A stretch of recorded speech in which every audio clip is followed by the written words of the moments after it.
The National Weather Service in Binghamton has issued a severe thunderstorm warning for eastern Delaware County and central New York, north central Sullivan County and central New York, until 9 p.m.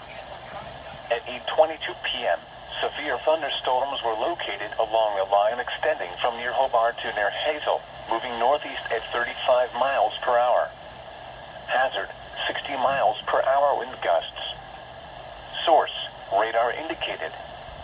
Impact, expects damage to roofs, siding, and trees.